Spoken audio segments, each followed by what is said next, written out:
Channel ആയതുകൊണ്ട് ഞാൻ ആ ചാനലിന്റെ ഇൻട്രൊഡക്ഷൻ എല്ലാവരും ചെയ്യുന്ന പോലുള്ള എനിക്കറിയാം വളരെ ക്ലീശ ആയിട്ടുള്ള പരിപാടിയാണെന്ന്. പക്ഷെ എന്നാലും okay. So welcome back to yet another episode of migrant talks and real stories. So ഇന്ന് ഞങ്ങളെ കൂടെ ഉള്ളത് ഇന്ന് കുറച്ച് ഡിഫറെൻ്റ് ആണ്. നമ്മൾ മലയാളത്തിലാണ് എപ്പിസോഡ്. കാരണം നമ്മൾ മലയാളികൾക്ക് കുറച്ചും കൂടി കാര്യങ്ങൾ അറിയാൻ വേണ്ടിയിട്ട് നമ്മൾ മലയാളത്തിലാണ് ഈ എപ്പിസോഡ് എടുക്കുന്നത്. നമ്മളെ കൂടെ ഇന്ന് ഇവിടെ ഉള്ളത് ഗിരീഷ് ഭായ് ആണ്. ഞങ്ങളുടെ അടുത്തൊരു ഫ്രണ്ടാണ്. ഞങ്ങൾ അങ്ങനെ വിളിക്കുന്നത് കൊണ്ടാണ് ഞാൻ പുള്ളിയെ തന്നെ സ്വയം ഇൻട്രൊഡ്യൂസ് ചെയ്യാൻ ഞാൻ പറയാം. ഗിരീഷ് ഭായ് സ്വന്തമായിട്ട് ഇൻട്രൊഡ്യൂസ് വണ്ണാരക്കൽ. അത് ഓസ്ട്രേലിയയിലേക്കുള്ള മൈഗ്രേഷൻ ആപ്ലിക്കേഷൻ കൊടുത്തതിന് ശേഷമാണ് എക്സ്പാൻഡ് ആയത്. അതിനു മുമ്പ് ഗിരീഷ് വി ആയിരുന്നു. അപ്പൊ എന്തായി ഓസ്ട്രേലിയയിലോട്ട് വരാനൊരു തീരുമാനം? അത് പെട്ടെന്നുണ്ടായ ഒരു തീരുമാനമാണ്. ഒസൂർ അശോക് ഞാൻ വർക്ക് ചെയ്തതാണ്. അവിടെ പുതിയ മിഷനറികളൊക്കെ CNC മിഷനറികളൊക്കെ വന്നപ്പോഴത്തേക്ക് അതിലോട്ട് ട്രെയിനിങ് തരാമെന്ന് ചോദിച്ചു.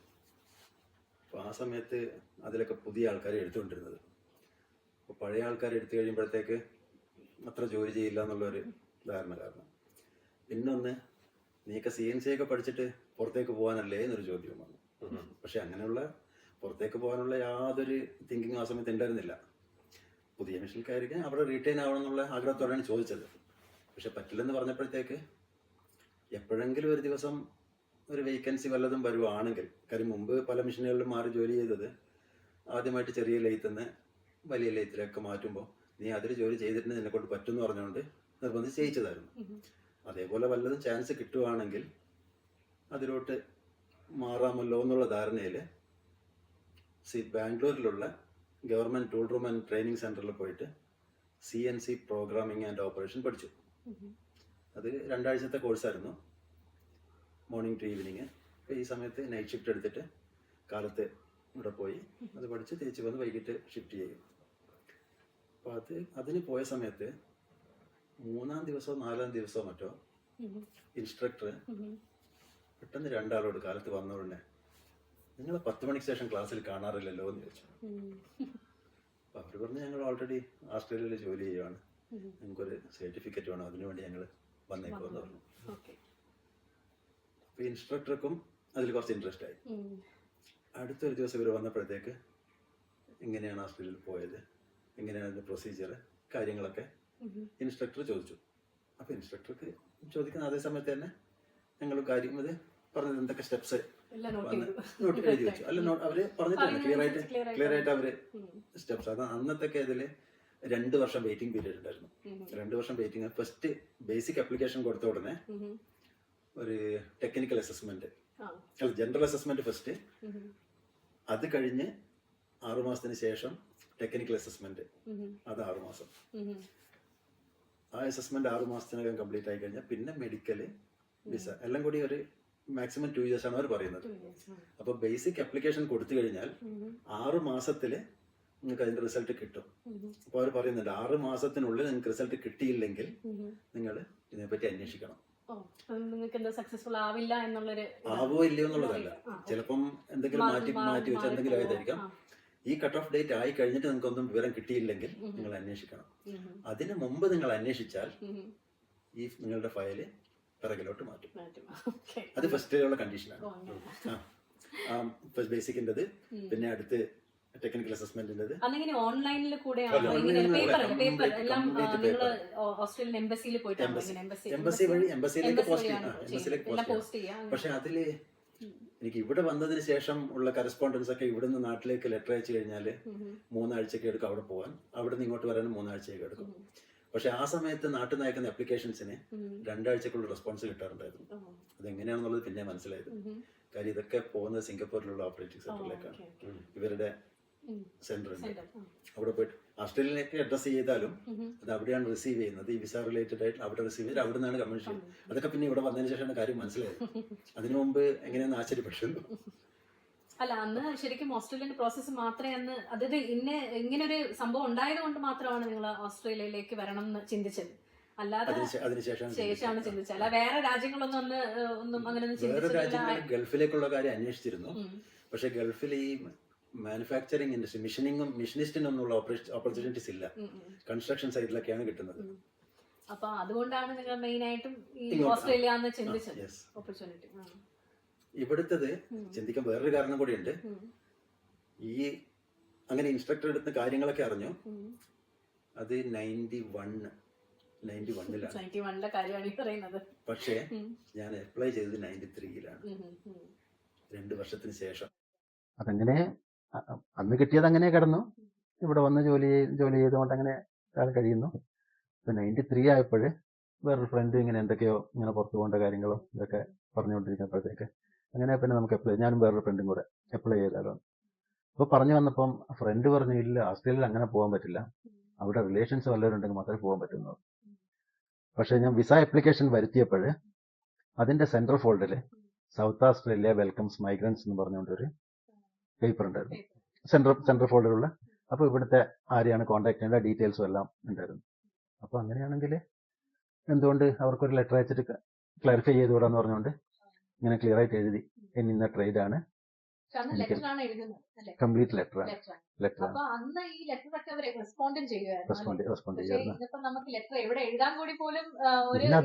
പിന്നെ അതിനുള്ള പ്രൊവിഷൻ ഇല്ലല്ലോ ഓൺലൈനിൽ. അത്രയ്ക്കും മൈഗ്രൻസ് ഉണ്ടായതുകൊണ്ടായിരിക്കും ചിലപ്പോ ഇപ്പൊ എല്ലാ കാര്യങ്ങളും വളരെ സ്ലോ ആണ് ആ കാര്യത്തിനകത്ത്.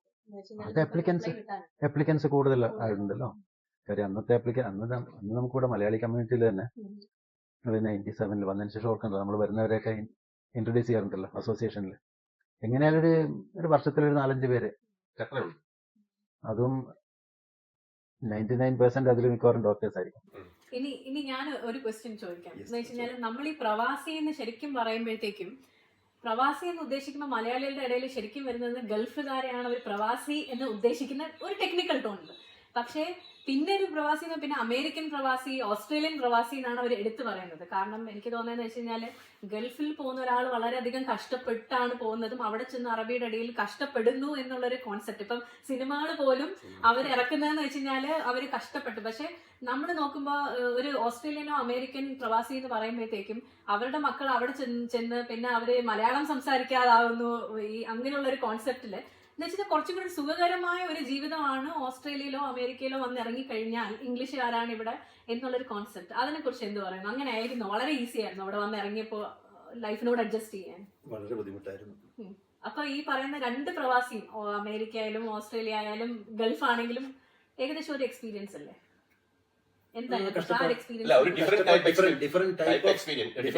എക്സ്പീരിയൻസ്. ഇപ്പൊ അവിടുത്തത് കൺസ്ട്രക്ഷനും ആടുമേക്കലും സർവീസ് ഇൻഡസ്ട്രി. അതാണ്. ഇവിടെ അങ്ങനെയല്ല. സർവീസ് ഇൻഡസ്ട്രിക്ക് ഇവിടെ ആളെ വേണം, പക്ഷെ മെയിൻ ആയിട്ട് ട്രേഡ് പേഴ്സൺസിനെയാണ് ഇവിടെ ആവശ്യം വരുന്നത്. ഇപ്പൊ നമ്മള് പറഞ്ഞ പോലെ ടൂൾ മേക്കേഴ്സ്, പിന്നെ ഈ പറഞ്ഞ പോലെ ക്ലീനിങ് ജോബ്സ് ആണെങ്കിലും നമ്മളെ നാട്ടിൽ നിന്ന് വരുന്നവർക്ക് ചെയ്യാൻ മടിയില്ല. പക്ഷേ ക്ലീനിങ് ജോബ്സ് നമ്മളെ നാട്ടിൽ നിന്ന് വരുന്നവർ ചെയ്യുന്നത് കാരണമാണ് ഇവിടെ ഇടക്ക് ഭയങ്കരമായിട്ട് ഫൈറ്റ്സ് വന്നത്. കാര്യം ഇറ്റാലിയൻസ് ആണ്, അത് പറയുന്നൊരു കുഴപ്പമില്ലല്ലോ. ഇറ്റാലിയൻസ് ആണ് മെയിൻ ആയിട്ട് ക്ലീനിങ് ജോബ് ചെയ്തുകൊണ്ടിരുന്നത്. അപ്പൊ നമ്മുടെ ആൾക്കാർ വന്ന് ഇവിടെ ആ ടെമ്പററി വിസയൊക്കെ കൊടുത്തത് ഇതാണല്ലോ, labour market demand, labour shortage അത് ഇതാക്കാൻ വേണ്ടിയാണ് വന്നത്. അപ്പൊ കൂടുതൽ ആൾക്കാർ വന്നപ്പോഴത്തേക്ക് പെട്ടെന്ന് പലർക്കും ജോലി നഷ്ടപ്പെട്ടു. മാത്രമല്ല അന്ന് ഞാൻ മനസ്സിലാക്കുന്നത് 2005 കാലഘട്ടങ്ങളിൽ ഇവിടെ ഒരു ലേബർ മാർക്കറ്റിന് ഒരു മിനിമം സാലറി ഉണ്ട് അല്ലേ? ഉണ്ട്. അപ്പൊ നമ്മുടെ ആൾക്കാർ വന്നപ്പോഴേക്കും അവർ അണ്ടർകട്ടില് കുറച്ച് പൈസക്ക് ക്യാഷിന് ജോലി ചെയ്യാൻ തുടങ്ങി. അപ്പോ ബാക്കിയുള്ളവർ മിനിമം ചെയ്തുകൊണ്ടിരുന്ന ആൾക്കാർക്ക് ഇൻസെക്യൂരിറ്റി ആയി തുടങ്ങി. അപ്പൊ അങ്ങനെ ഫൈറ്റ് ഉണ്ടായി, മേഡേഴ്സ് വരെ നടന്നിട്ടുണ്ട്. അപ്പൊ ഞാൻ ചോദിക്കുന്നതെന്ന് പറഞ്ഞു കഴിഞ്ഞാൽ ആപ്ലിക്കേഷൻ വരുത്തി, അത് കഴിഞ്ഞിട്ടുള്ള കാര്യം പറയും. ആപ്ലിക്കേഷൻ വരുത്തി സൗത്ത് ഓസ്ട്രേലിയയിലേക്ക് ലെറ്റർ അയച്ചിട്ട് 2 ആഴ്ചക്കുള്ളിൽ മറുപടി കിട്ടി. നിങ്ങളുടെ ടെക്നിക്കലി ക്വാളിഫൈഡ് ആണ്, നിങ്ങൾക്ക് ഇവിടെ വന്നു കഴിഞ്ഞാൽ ഇവിടെ ഹോൾഡന്റെയും മിറ്റ്സുബിഷിയും 2 പ്ലാന്റ് അഡിലേഡിലുണ്ട്, അതും അതിനോടനുബന്ധിച്ചുള്ള വേരിയസ് ഇൻഡസ്ട്രീസും. അത് കാരണം മിനിമം ഒരു ഡ്രിൽ ഓപ്പറേറ്റർ ആയിട്ടെങ്കിലും നിങ്ങൾക്ക് ജോലി കിട്ടും. അപ്പൊ വിസ കിട്ടിക്കഴിഞ്ഞാൽ നിങ്ങൾ വിവരം അറിയിച്ചാൽ നിങ്ങൾക്ക് വേണ്ട അക്കോമഡേഷനും കാര്യങ്ങളൊക്കെ ഞങ്ങൾ ബുക്ക് ചെയ്ത് തരാം. അപ്പൊ അങ്ങനെയുള്ള ഫുൾ അഷുറൻസും കിട്ടിയതിന് ശേഷം 93 ജാനുവരിയിലോ ഫെബ്രുവരിയിലോ മറ്റാണ് ആപ്ലിക്കേഷൻ സബ്മിറ്റ് ചെയ്യുന്നത്. 6 മാസം ആവുന്നതിന് മുമ്പേ തന്നെ നിങ്ങളെ ആപ്ലിക്കേഷൻ സക്സസ് ആണ്. 100 പോയിന്റ് വേണ്ടടുത്ത് നിങ്ങൾക്ക് 110 പോയിന്റ് ഉണ്ട്.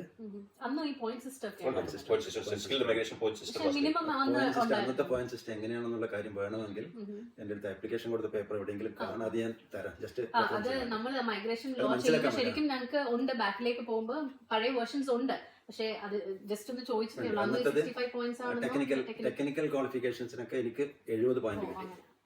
പിന്നെ എൻ്റെ ഏജിന് 20 പോയിന്റ് കിട്ടി. പിന്നെ ഞാൻ ഇംഗ്ലീഷ് മീഡിയം ക്ലാസ്സിലാണ് പഠിച്ചിരുന്നത്, SLC. അപ്പോൾ SLC ബുക്കിൽ എല്ലാം മീഡിയം ഓഫ് എഡ്യൂക്കേഷൻ ഇംഗ്ലീഷ് എന്നുള്ളത് കാരണം ഇംഗ്ലീഷിന് എനിക്ക് 20 പോയിന്റ് തന്നു. Okay, very good.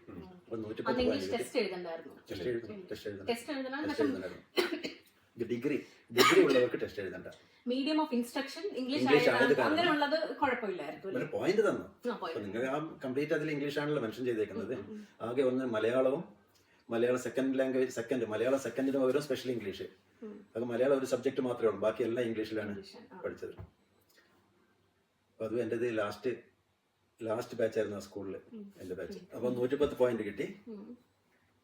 Provided health and character checks മാത്രമേ ഇനി പെൻഡിങ് ഉള്ളൂ, ബാക്കി നിങ്ങളുടെ എല്ലാം ഓക്കെ ആണ്. അപ്പോൾ ഹെൽത്ത് ആൻഡ് ക്യാരക്ടർ ചെക്ക് ആയിട്ട് പിന്നെ വിവരം അറിയിക്കുന്നുണ്ട്.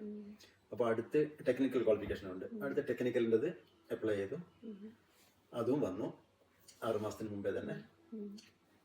1 വർഷം കഴിയുമ്പോഴത്തേക്ക് മെഡിക്കലിനുള്ള ലെറ്റർ വന്നു. അപ്പോൾ എല്ലാവരും കൂടെ അപ്ലൈ ചെയ്തിരുന്നത്, പക്ഷെ എനിക്ക് മാത്രമേ പാസ്പോർട്ട് ഉണ്ടായിരുന്നുള്ളൂ. പാസ്പോർട്ടിൻ്റെ ഒക്കെ നല്ല ചിലവല്ലേ. അപ്പം എല്ലാ കാര്യം ഈ പൈസ ഇതിൻ്റെ ഫീസ് അടച്ചതും എല്ലാം കൂടെ നല്ല പൈസ പിന്നെ. അപ്പം മെഡിക്കൽ വന്നിട്ട് ഞാൻ മെഡിക്കൽ ചെയ്തു, സബ്മിറ്റ് ചെയ്തു. അതിനെനിക്ക് കിട്ടിയ റിപ്ലൈ 4 ആളുടെ മെഡിക്കലും വേണം, നിങ്ങളുടെ ഒരാളുടെ ഇത് പോരാ. ഫാമിലി മെമ്പേഴ്സിന്റെ ഡീറ്റെയിൽസ് ഒക്കെ ചോദിക്കുന്നുണ്ടല്ലോ. പക്ഷെ എന്റെ മനസ്സിലുണ്ടായിരുന്നത് ഞാൻ തനിച്ച് വന്നിട്ട് പിന്നെ ഇവരെ കൊണ്ടുവരാന്നുള്ള പ്ലാനിങ് ഒക്കെ ഉണ്ടായിരുന്നത്. പക്ഷെ ഇത് മെഡിക്കൽ കഴിഞ്ഞപ്പോഴത്തേക്ക് സംഭവം മാറി. 4 ആളുടെയും മെഡിക്കൽ ചെയ്യണമെന്ന് പറഞ്ഞു. പിന്നെ 4 ആളുടെയും മെഡിക്കൽ ചെയ്തു. അറൈവൽ പ്രോസസ്സ് എനിക്ക് മുമ്പ് ലെറ്റർ അയച്ചിട്ട് പറഞ്ഞത് പ്രകാരം വിസ കിട്ടിയ ഉടനെ ഇൻഫോം ചെയ്യണമെന്ന് പറഞ്ഞു. വിസ കിട്ടിയ ഉടനെ ഞാൻ ഇൻഫോം ചെയ്തു. എനിക്ക് 2 ആഴ്ചക്കുള്ള കൺഫർമേഷൻ കിട്ടി. നിങ്ങൾ വരുന്ന സമയത്തേക്ക് നമ്മൾ അക്കോമഡേഷൻ ബുക്ക് ചെയ്യും, എയർപോർട്ടിൽ ഒരാളുണ്ടാവും, നിങ്ങളെ പിക്ക് ചെയ്തിട്ട് അവിടെ കൊണ്ടുപോകുന്നു പറഞ്ഞു. Meet and greet program. അപ്പോൾ അത് പ്രകാരം ഞാൻ എത്തിയ ഉടനെ ഒരാള് എൻ്റെ പേരും വിളിച്ചിട്ട് അവിടെ നിൽക്കുന്നുണ്ട്. ശരി, റൈറ്റ്. പുള്ളി നേരെ ഓക്ക്ലാൻഡ്സ് പാർക്കിലേക്കുള്ള ഒരു വീട്ടിൽ കൊണ്ടുപോയി. 2 ബെഡ്റൂം യൂണിറ്റ് എന്നൊക്കെ ബുക്ക് ചെയ്ത് പറഞ്ഞിരുന്നത്. പക്ഷെ എനിക്ക് കിട്ടിയത് 3 ബെഡ്റൂം. പക്ഷെ പറഞ്ഞ വാടക തന്നെ 2 ബെഡ്റൂമിന്റെ ഇത്ര വാടക $110 ആയിരുന്നു തോന്നുന്നു, including electricity and gas. Accommodation കിട്ടുന്നത് വരെ അവിടെ എത്രയോ മാസത്തേക്ക് അവിടെ താമസിക്കാം. ഗവൺമെന്റ് ബേസ്ഡ് അറേഞ്ച്മെന്റ് ആണ്. അതെ. നിങ്ങൾ വരുമ്പോൾ സോഷ്യൽ സെക്യൂരിറ്റി ഡിപ്പാർട്ട്മെന്റ് സോഷ്യൽ ഇല്ല. 96 ഇവിടെ വരണമെന്ന് പറഞ്ഞ് അന്വേഷിക്കാൻ ഞാൻ ആദ്യമായി അന്വേഷിക്കാൻ പോയതായിരുന്നു ബ്രിട്ടീഷ് ലൈബ്രറിയിലെ UK ബ്രിട്ടീഷ് ലൈബ്രറിയിലാണ് പോയി അന്വേഷിച്ചത്. മനസ്സിലായി? ഈ ഇങ്ങനെ ഓസ്ട്രേലിയ അവിടെ ഒരു ഇന്റർനാഷണൽ സെക്ഷൻ ഉണ്ട്. അപ്പോൾ ഞാൻ അവിടെയുള്ള ഒരാളോട് സംസാരിച്ചപ്പോൾ അവർ പറഞ്ഞതെന്ന് പറഞ്ഞു കഴിഞ്ഞാൽ, നിങ്ങൾ ഓസ്ട്രേലിയയിൽ പോകാൻ താല്പര്യമുണ്ടെങ്കിൽ നിങ്ങൾ സൗത്ത് ഓസ്ട്രേലിയയിലേക്ക് പോകും. മനസ്സിലായി? സൗത്ത് ഓസ്ട്രേലിയയിലേക്ക് പോകും. നിങ്ങൾ എന്താണ് അവിടെ ചെയ്യാൻ? ബിസിനസ്സിനാണെങ്കിൽ നല്ല ഒരു കണ്ടൂസീവ് അറ്റ്മോസ്ഫിയർ ആണ് അവിടെ ഉള്ളതെന്ന് പറഞ്ഞു. നമ്മള് അന്ന് ബിസിനസ് മാൻ അല്ല യഥാർത്ഥത്തിൽ, ഞാൻ വർക്ക് ചെയ്യായിരുന്നു. അപ്പോൾ അങ്ങനെയാണ്, കാരണം ഒരു കോമണാലിറ്റി പറഞ്ഞതുകൊണ്ടാണ് ഈ സൗത്ത് ഓസ്ട്രേലിയയുടെ കാര്യം പറയാൻ കാരണം. ആ സമയത്ത് പിന്നെ അവിടെ മെൽബൺ, സിഡ്നി ഒക്കെ ഓൾമോസ്റ്റ് സാച്ചുറേറ്റഡ് ആയിരുന്നു. സാച്ചുറേറ്റ് അധികം വിസകൾ അങ്ങോട്ട് കൊടുക്കാതെ ഇങ്ങോട്ടേക്ക് ആൾക്കാർ ഇവിടത്തേക്ക് റീജിയണൽ. പിന്നെ ബ്രിസ്ബെയിൻ അത്ര ഡെവലപ്പ് ആയിട്ടില്ല. ബ്രിസ്ബെയിൻ അത്രക്കൊരു ഇൻഡസ്ട്രീസും കാര്യങ്ങളൊന്നും ഡെവലപ്പ് ആയിട്ടില്ലെന്ന് തോന്നുന്നു. അല്ല, അന്ന് വരാൻ കാരണം 96, 97 ജോൺ ഓൾസൺ പ്രീമിയർ ആയിരുന്നു. ആ സമയത്ത് പുള്ളി ഒരുപാട് മൈഗ്രന്റിനെ ഇൻവൈറ്റ് ചെയ്യായിരുന്നു. ഇൻഡസ്ട്രിയൽ റെവല്യൂഷൻ വരുമായിരുന്നു. അപ്പോൾ അങ്ങനെ പുള്ളി ഒരുപാട് മൈഗ്രൻസിനെ പ്രൊമോട്ട് ചെയ്തു. മൈഗ്രൻസും എക്സ്പോർട്ടും ഒരുപാട് പ്രൊമോട്ട് ചെയ്യുന്നുണ്ടായിരുന്നു ആ സമയത്ത്. ഈ വന്നപ്പോ ഇതിൽ കണ്ടീഷൻസ് വല്ലതും ഉണ്ടായിരുന്നു? ഇതേ വന്ന പ്രൊഫഷണൽ തന്നെ വർക്ക് ചെയ്യണം, എത്ര നാള് താമസിക്കണം, അങ്ങനെ ഒരു കണ്ടീഷൻസും ജോലി ചെയ്യണം. എന്നിട്ട് ശരിക്കും കണ്ടീഷൻ ഉണ്ടായിരുന്നു, 2 വർഷത്തേക്ക് ചെലവിനുള്ള കാശ് കൊണ്ടുവരണം. അപ്പൊ ഈ വന്നിട്ട് ഇതേ ഫീൽഡിൽ തന്നെയാണ് വർക്ക് ചെയ്തത്. പിന്നെ അതേ ഫീൽഡിൽ തന്നെ വരുന്ന സമയത്ത് $2,000. That means something around 50,000 rupees. 50,000 rupees. അത് തന്നെ അത് കഴിഞ്ഞ വർഷം അപ്പോഴത്തേക്കും ജോലി ജോലി കണ്ടുപിടിക്കാൻ പറ്റും. ജോലി കിട്ടി. ഫസ്റ്റ് മന്ത് തന്നെ ജോലി കിട്ടി. നവംബർ 23 ഇവിടെ എത്തി. എനിക്ക് ഡിസംബർ ഫസ്റ്റ് വീക്കിൽ ജോലി കിട്ടി. പക്ഷേ ഉടനെ അല്ല, ജനുവരി 4 വന്ന് ജോയിൻ ചെയ്തോളെന്ന് പറഞ്ഞിട്ട് അത് കിട്ടി. പക്ഷെ അന്നൊക്കെ കുറച്ചും കൂടി എളുപ്പമായിരുന്നു അല്ലെ ജോലി ഇങ്ങനെ കിട്ടാൻ? ഈ പറഞ്ഞ പോലെ എന്ന് വെച്ചാൽ എങ്ങനെയാ ഇന്റർവ്യൂവിനൊക്കെ പോയപ്പോ എങ്ങനെയൊക്കെ വളരെ കുറച്ച് എളുപ്പമായിരുന്നോ? എങ്ങനെയാ ഇന്റർവ്യൂവിന് ഞാൻ പോയപ്പോഴേ പുള്ളിയെടുത്ത് ഞാൻ പറഞ്ഞു എന്റെ സർട്ടിഫിക്കറ്റ് ഈക്വലന്റ് കിട്ടിയിട്ടില്ല, അത് പിന്നെ കിട്ടുള്ളൂ എന്ന് പറഞ്ഞു. എനിക്ക് ഇതിന്റെ സർട്ടിഫിക്കറ്റ് ഒന്നും വേണ്ട, എന്റെ മിഷനിൽ എനിക്ക് വർക്ക് ചെയ്യാൻ പറ്റുമോ അത് മതി. ട്രെയിനിങ് തന്നില്ല? ട്രെയിനിങ് എനിക്ക് already He was working for several അല്ല years. അവിടെ നോക്കിയപ്പോ അവര് കുറച്ച് ട്രെയിനിങ് തന്നു, അത് ജസ്റ്റ് ആവട്ടെ എന്നാന്നുള്ള ഒരു ഇത് തന്നു. അപ്പൊ അന്നത്തെ കാലത്ത് ഈ പറഞ്ഞ പോലെ 97-ലല്ലേ 98 അങ്ങനെയായിരുന്നു. പക്ഷെ നമ്മൾ ഇപ്പൊ എടുത്ത് നോക്കിക്കഴിഞ്ഞു കഴിഞ്ഞാൽ ഇപ്പോഴത്തെ ആൾക്കാർക്ക് ജോലി ഇപ്പം സ്റ്റുഡന്റ് വിസയിൽ എന്ത് വിസയിൽ വന്നു കഴിഞ്ഞാൽ ഇപ്പൊ ഞാൻ ഈ അടുത്തിടയ്ക്ക് PR തന്നെ വന്നവര് 1.5-2 വർഷമായിട്ട് ഇവിടെ വന്നിട്ട് അവർക്ക് ജോലിയില്ല. ശരിക്കും അവരവരുടെ പാർട്ട്നേഴ്സുമായിട്ട് വന്നിട്ട് പാർട്ട്നേഴ്സ് ഈ സപ്പോർട്ട് വർക്കറായിട്ടൊക്കെ കഷ്ടപ്പെട്ട് ജീവിക്കുന്നെങ്കിലും അത് അവർക്ക് ഇപ്പോഴും ജോലി കിട്ടുന്നില്ല എന്നാണ്. പ്രൊഫഷൻ എന്താണ്? അത് ഈ പറഞ്ഞ പോലെ എഞ്ചിനീയറിംഗ് അങ്ങനെ എന്തോ എഞ്ചിനീയറിംഗ് ഇതും അങ്ങനെയുള്ള ഇത് പോയിന്റ് സിസ്റ്റത്തിൽ പറഞ്ഞേക്കുന്നത് ടെക്നിക്കലി ക്വാളിഫൈഡ്, ടെക്നിക്കലി വർക്ക് ചെയ്യാൻ താല്പര്യമുള്ള ആളാണെങ്കിൽ 70 പോയിന്റ് ആണ്, എഞ്ചിനീയർ ആണെങ്കിൽ 50 പോയിന്റ് ആണ്. ഓ അങ്ങനെ അത്രയും. അപ്പൊ അതിൽ ഡിഫറൻസ് ഉണ്ടായിരുന്നു അന്നും? അത് അവർ ഡിഫറെന്റ് ആയിട്ടാണ് കണ്ടത്? കാരണം എനിക്ക് ആ ഷോർട്ടേജ് അനുസരിച്ചായിരിക്കും. എഞ്ചിനീയർ ആണെങ്കിൽ പോലും പിന്നെന്നുള്ളത് ഞാൻ ജോലി ചെയ്തിരുന്ന കമ്പനിയില് വേറൊരു CNC ലെയ്ത്ത് ഓപ്പറേറ്റർ ജോലി ചെയ്തിരുന്ന ഒരു മെക്കാനിക്കൽ എഞ്ചിനീയർ ആയിരുന്നു. കാര്യം വർക്ക് ചെയ്യാനുള്ള ആളെയാണ് ഇവിടെ വേണ്ടത്, വർക്കിംഗ് ആണ് വേണ്ടത്, വർക്കിംഗ് അല്ലാതെ.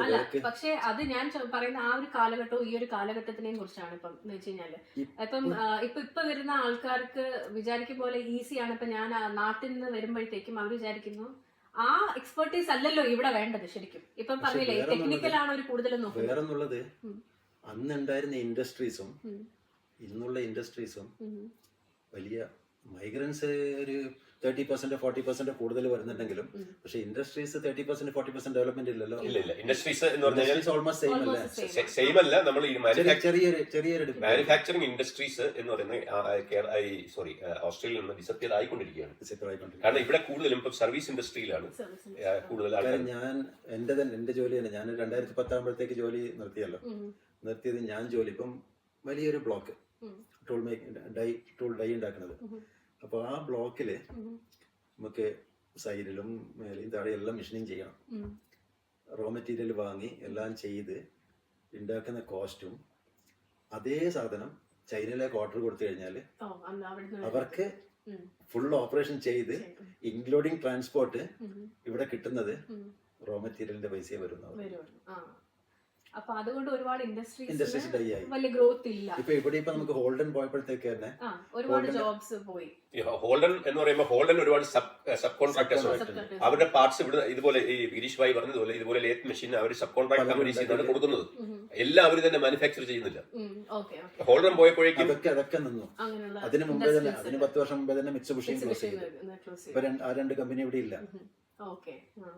അപ്പൊ അങ്ങനെയുള്ള പക്ഷെ എന്നിട്ടും ഇപ്പൊ നമുക്ക് ഒരുപാട് ഷോർട്ടേജസ് പറയുന്നുണ്ട്, ഒരുപാട് ഡിഫറെന്റ് കൈൻഡ്സ് ഓഫ് ഒക്യുപേഷന്റെ ഷോർട്ടേജ് പറയുന്നെങ്കിലും ഈ പറഞ്ഞ പോലെ ഇങ്ങനെ നാട്ടിൽ നിന്ന് വരുന്ന ആൾക്കാർക്ക് എനിക്ക് തോന്നുന്നതെന്ന് വെച്ച് കഴിഞ്ഞാൽ ആൾക്കാർ വേറൊരു എക്സ്പെക്ടേഷൻ കൊണ്ടായിരിക്കും ശരിക്കും ഇവിടെ വരുന്നത്.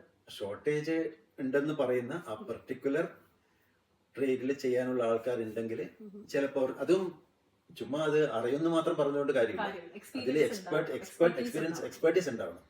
ഇപ്പൊ അതിന് നിങ്ങൾ പറയാൻ കാരണം ഞാനൊരു എക്സാമ്പിൾ പറയാം.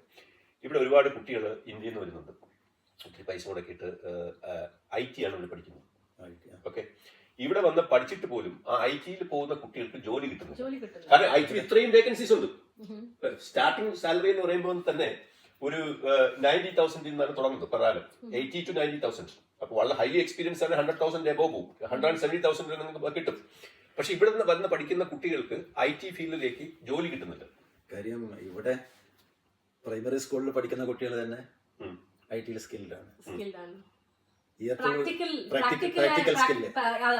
സ്കില്ല് നമ്മുടെ നാട്ടിൽ ലാക്കിംഗ് ആണ്. അതാണ് നമ്മൾ ഇത്രയും നേരം പറഞ്ഞതിൽ ശരിക്കും. അതിപ്പോ ഒരു കാര്യം തന്നെ ഇപ്പൊ എന്റെ മകളുടെ അടുത്ത് ഇപ്പൊ ഈ കമ്പ്യൂട്ടർ നമ്മൾ കമ്പ്യൂട്ടർ ബേസിക്കലി അറിയാം, ഏകദേശം ഒക്കെ ചെയ്യാൻ അറിയാം. പക്ഷെ നമുക്ക് ചില ഒരു ടെക്നിക്കൽ കാര്യം പറഞ്ഞാൽ അവരൊന്നും ചെയ്തു തരും. മാത്രമല്ല വേറൊരു കാര്യം ഉണ്ടെന്ന് പറഞ്ഞു കഴിഞ്ഞാൽ ഞങ്ങൾ പല ആൾക്കാരുടെ ഈ റിക്രൂട്ട്മെന്റിൽ IT ഇൻഡസ്ട്രീസിൽ നിന്ന് വരുന്ന ആൾക്കാർ ഒരു ഇന്റർവ്യൂവിന് പറഞ്ഞു വിട്ട് കഴിഞ്ഞാലുണ്ടല്ലോ എന്താ സംഭവിക്കുന്നത് പറഞ്ഞാൽ അവർക്ക് ഒരു ഡയഗ്രാം കൊടുത്തു കഴിഞ്ഞാൽ കറക്റ്റായിട്ട് സോൾവ് ചെയ്യാൻ പറ്റുന്നില്ല. സോൾവ് ചെയ്യാൻ പറ്റുന്നില്ല. അത് നിക്കും പറഞ്ഞിട്ടുണ്ട് അത്. കാര്യം നാട്ടിൽ നിന്ന് വരുന്നവർക്ക് എക്സ്പെർട്ടീസ് ഇല്ല. എല്ലാവരും പ്രാക്ടിക്കൽ കോൺഫിഡൻസും ഇല്ല. ചോദിച്ചോണ്ടേയിരിക്കും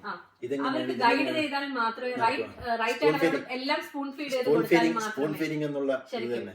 ഒരു തിയറി കംപ്ലീറ്റ് അവർക്ക് തിയറി എങ്ങനെ പ്രാക്ടിക്കലിലേക്ക് അപ്ലൈ ചെയ്യാനുള്ള ഒരു കഴിവ് ഉണ്ടാവില്ല. ഇപ്പൊ നമ്മള് ഇപ്പൊ ഇത് ഇത്രയും സംസാരിച്ചാൽ ഇതിൽ നിന്നും കുറച്ച് ഡീവിയേറ്റ് ചെയ്ത് കുറച്ച് ഫാമിലിയിലേക്ക്. അപ്പൊ ഇനി അത് ഫാമിലിയിൽ എങ്ങനെയാണ് ഇപ്പൊ ഇങ്ങോട്ട് മൈഗ്രേറ്റ് ചെയ്തപ്പോ അതെങ്ങനെയാണ് ഒരു ഡിഫറൻസ്? ഇപ്പൊ കുട്ടികളുടെ എഡ്യൂക്കേഷൻ അതിൽ എന്താ ഡിഫറൻസ് ആണ് തോന്നിയത്? കുട്ടികൾ കുറച്ച് വലുതായിട്ടല്ലേ ഇങ്ങോട്ട് വന്നത്?